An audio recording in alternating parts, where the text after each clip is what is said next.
at any rate, I thought I'd try it on 80 here. So yeah, been a while there, Paul. We're at the same location here. Nothing really much new here. As far as the AM equipment's concerned, still have the same stuff I've had for years and years.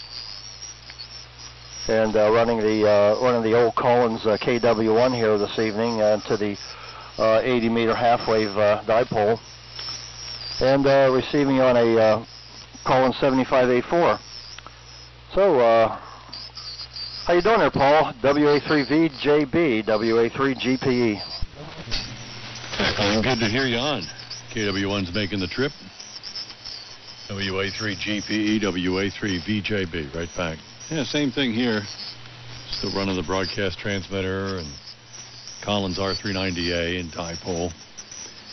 RCA board. Pretty much the same lineup no matter when we talked. I think I've had all this stuff for at least 20 years now. And that's what you get when you go with broadcast quality. It seems to last forever, you know. It's already on its second life with me. Most of the stuff dates back to 1948 or 1946, somewhere in there. And I've had it for another 20 years, so there you go. I just put up a 160-meter antenna. It's a vertical that was custom built by a company that does the verticals for the traffic highway information system. Center-loaded vertical. I'm going to put some radials out eventually and try to get on the air on 160 this winter. It's been a long time since I've been on there. You mentioned being on up there, and I lost interest in the band, Glenn. I was on there with the T368, and it just wasn't my cup of tea. The style of operating was very slow-moving. The depth of personalities was not as good as here on 75 or 40 meters. And at the same time, there's been a kind of a critical mass formed at the low end of 80 meters, 3,700, 37 and a quarter, that I very much like. It's got a lot of elbow room. There's some people on early in the morning. And I generally am down there instead of up here anymore. Or at night I'll be on 7286 or 7291, somewhere a KC or two off from what may be mistaken for an international broadcast station when the slop bucket's 0 beat and start right in thinking that you're a foreigner. Well, no. So, other than that, out here this evening, I wasn't watching TV, but I was putting up a new set of blinds here in the radio lodge. I had a set of what I call dormitory curtains in here. They're just hung from a pole, a horizontal pole. And, you know, they were enough for sound deadening on a double-hung window. They didn't look so good. So I bought one of these elevated louver-type things. It's hard to describe, but it doesn't roll up. It's got a spring-loaded thing in it that you raise it up with the bar to whatever height you want. And it's got a little revolving shaft that lets the slats go horizontal or fully closed. And it looks a lot nicer. I just finished doing that, and I was listening to Timmy and a couple other guys here on the Big 85, and heard you testing in there and thought I'd check in and say, hey. So back to you, WA3GPE, WA3VJB, Annapolis.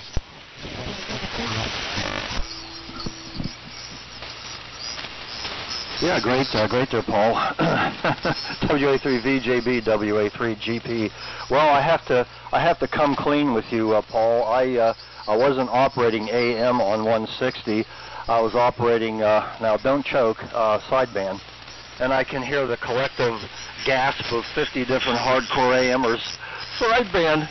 Yes, I was operating sideband on 160.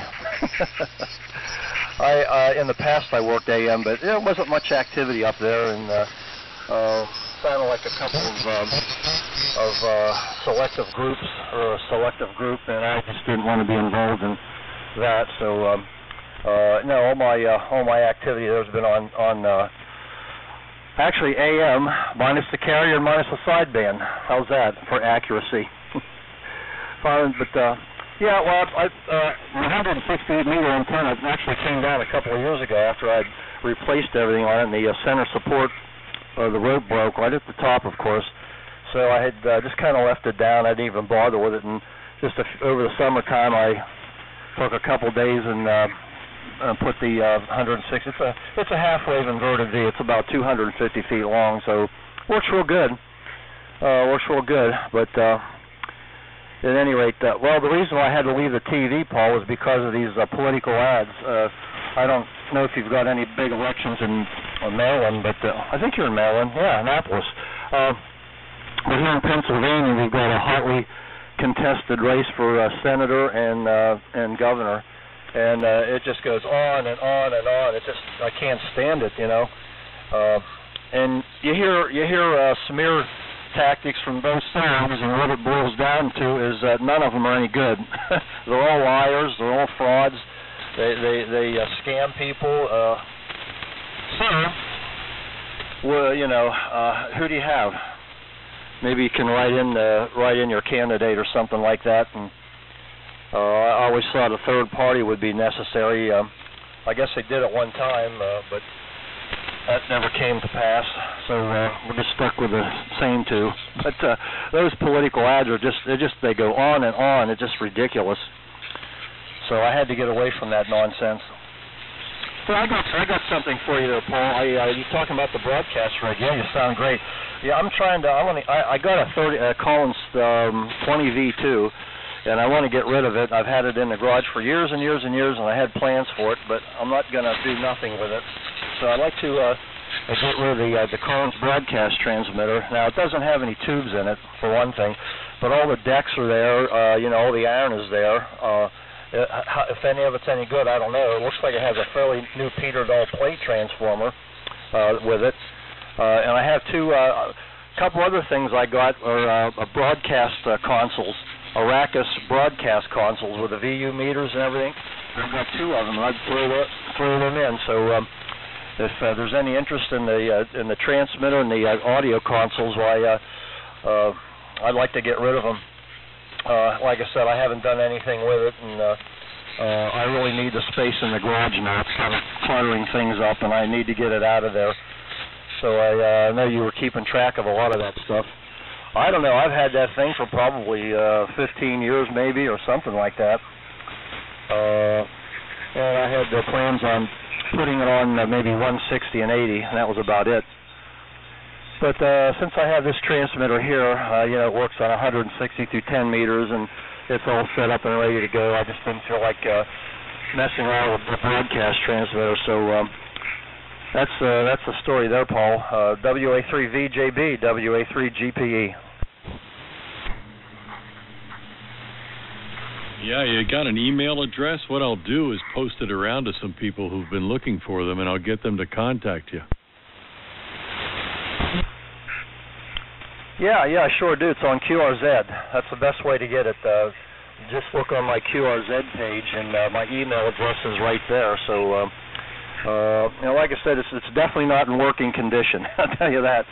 It's going to require a little bit of work, but I mean, all the decks and everything is there, the iron, and you know, it would be a project. But my email's good on QRZ. Go ahead. Okay, yeah, that's what I needed. Maybe send me some pictures. Everybody wants, that's always the next question. Is, well, what does it look like? What kind of shape's it in? I tried to connect some people with two transmitters recently. One of them was down in Virginia. It's an RCA kilowatt rig. No, it was a 500-watt RCA. And the other one, I just found out about tonight that I saw 20 years ago. It's an XT1, a General Electric. Pair of 833As modulating a pair. 2,300 pounds of glory at a station here in Annapolis. And that thing's coming available too. They got to move. They're relocating the station. Original owner, 1946. So yeah, everybody wants to see pictures. They want some logistics. I mean, it sounds like since this is in your garage, they could back a truck up to your driveway there and roll it out on some pipes. How many times have we done that? I'm sorry to see it won't come to fruition for you, but understand completely the KW1 serves not only the same purpose but does more bands, and you know, that's a nice piece as well. I've seen the values of those drop precipitously with the sale of W1YG's set of 4 KW1s. I think they went anywhere from 5,000 on the high side to 1,500 on the low side with varying conditions.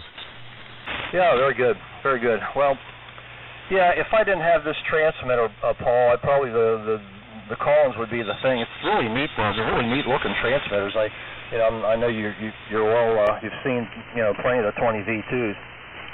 So it's kind of a Art Deco type of style, the rounded front and all that. It's really a neat looking transmitter, and I do have pictures of it, and I'm trying to think where I have them, because I took some pictures of them a while ago, because I had sent them to somebody else that was years ago, where I was thinking of restoring it, and they just wanted to see what it looked like, and I think I have them on maybe on a CD or a thumb drive. I could easily send that, download that, and send that your way. I think there might be one or two pictures. You get the general idea.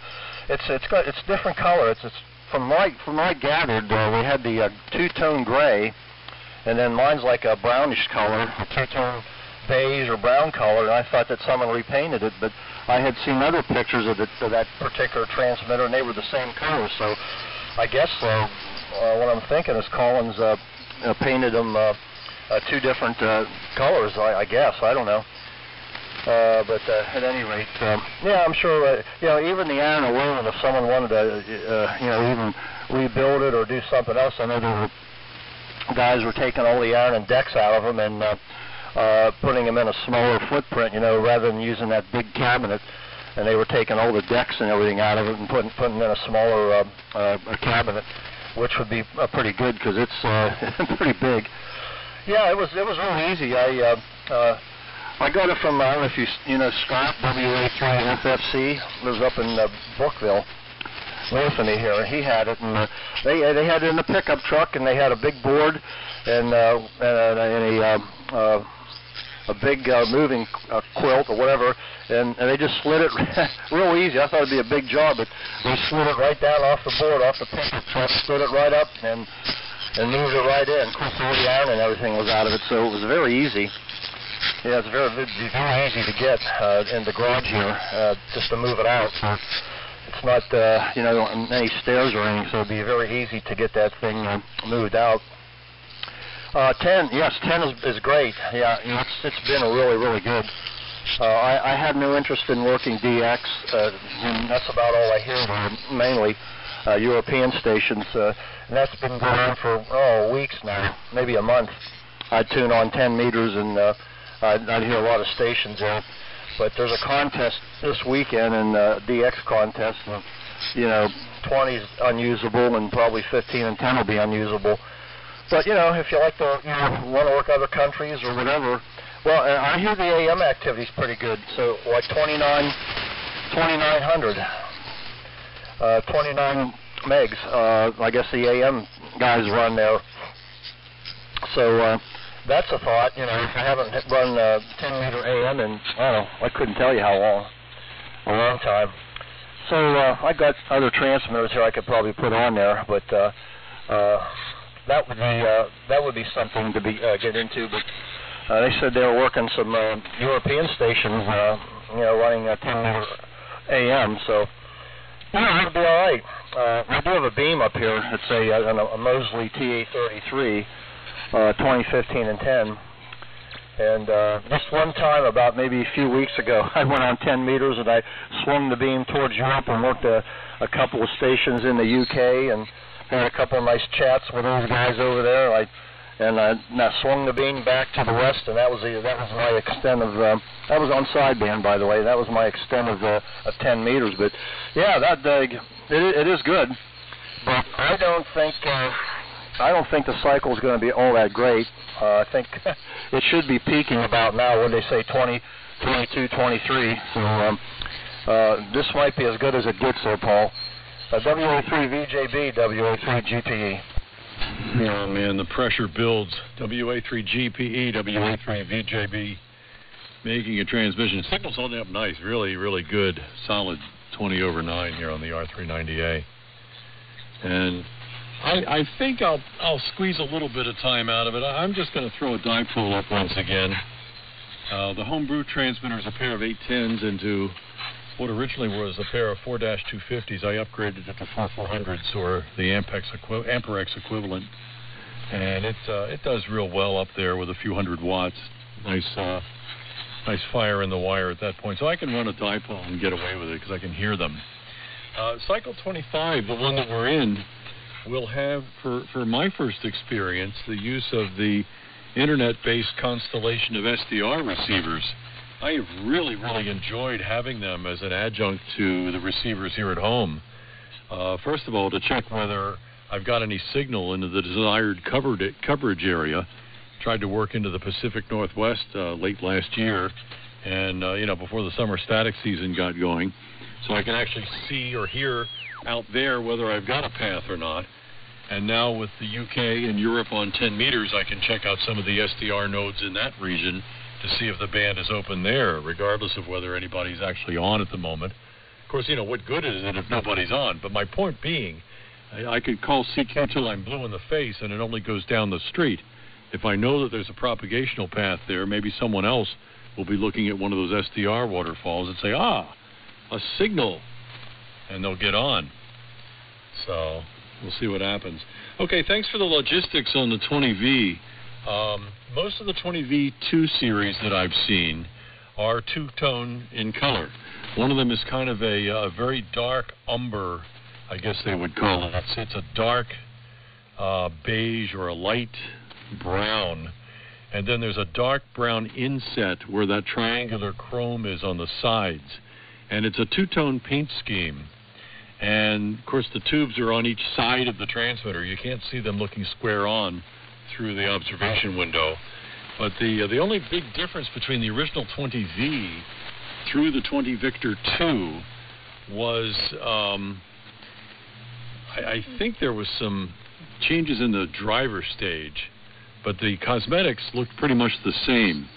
And the 20 Victor 3 was an entirely different cosmetic design. It was a big square industrial-looking box, very boring looking, and pretty much the same innards, but the entire cosmetology of the thing changed. And you'll find them occasionally, and they look very, mid-60s space age type. Not real fond of the look compared to the one you've got. That's a very stylish machine. So yeah, I'll talk it up and see if I can't communicate it to somebody who is in a position to maybe talk with you on it. This XT1's a pretty transmitter too. I wish I had room for it. I actually had designs on it 20 years ago, but interests change and other things take up your time. And I've got the Collins and I've got the homebrew transmitter, and I got rid of the T368 because I wasn't using it. It had been 2 years since I had turned it on, so I rehomed that, and I've been quite content not having it take up that corner of the room. All right, Glenn. Well, let me let you go for now. I'm good on QRZ.com as well if you wanted to email those pictures to me. I help manage a Facebook page that's dedicated to the AM community. And, of course, the AM section of QRZ.com is a place where you'll find me as well. So those two sites are prime places to locate your pictures and word of the availability of that transmitter, Glenn. If you don't mind me posting them and encouraging people to look you up in the call book. WA3GPE, WA3VJB. Yeah, okay, Paul, thanks. I appreciate that. I've been thinking about that for about a year or two now. I've got other projects in the garage, and it's actually a two-car garage, and I got the car in there, but I can't get my truck in there. So my other hobby's kind of expanded part of the garage, and like I said, the big transmitter is just taking up space, and I'm sure there's someone that could put that to use or use the components or do it however they need to do for that.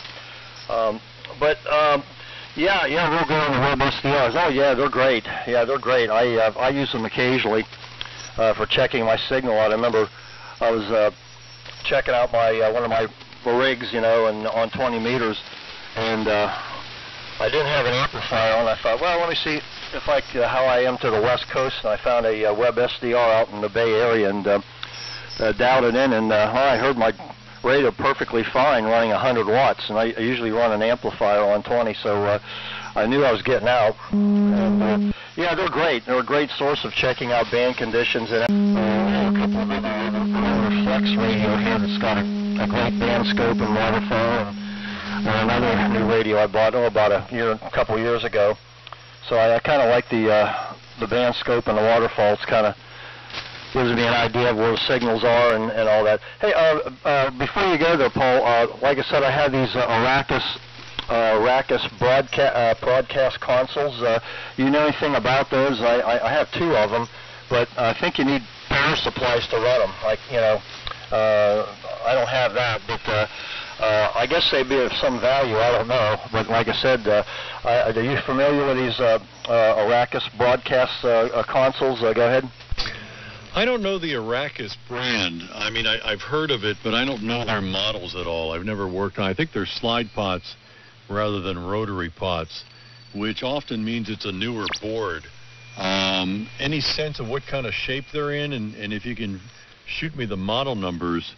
I'm also a member of a Facebook page that caters to old broadcast gear, and there's a good chance somebody might be interested in those, picking them up. A lot of people are doing retro oldies type music streaming shows on the internet, and they'll put up a webcam and they'll set their station up with, you know, vintage couple of turntables, broadcast console, you know, the whole deal. And those Arrakis might be just prime. I don't think they'll be the same people who would want the 20V. So if I split them off into two different groups of interest, you're liable to get a diverse number of respondents. Go ahead. Yeah, okay. Yeah, I thought I'd kind of throw them in to entice somebody that wanted a broadcast transmitter that would actually use a broadcast console. Yeah, I have two of them here, Paul. One has the rotary, the knobs. One's an older one with the knobs. It's got VU meters, and then the other one I have has the sliders. So it's a newer one, and I think they're 6 channels or 8 channels. I'm not really sure about that. They're out in the garage, and I think the older one looks like everything it looks in fairly good shape, and the newer one looks like there might be some of the push buttons. I think maybe a couple might be missing there, but I don't think that would be a problem. But at any rate, I'll get the model numbers of them. I don't know what they are right now. Like I said, it's been years since I've played around with them, so again, I don't know. Maybe someone would have to do some work. Maybe they still work, or they might work, or maybe they might need worked on. I don't know. But they're neat-looking, consoles, and I had the same idea of maybe using one of those, and using the broadcast console once I got that Collins transmitter up. But I thought it'd be kind of a neat lash out. But like I said, just I've got enough other stuff going here, and I need to get rid of those. So, yeah, anyway, I appreciate that there, Paul. No problem.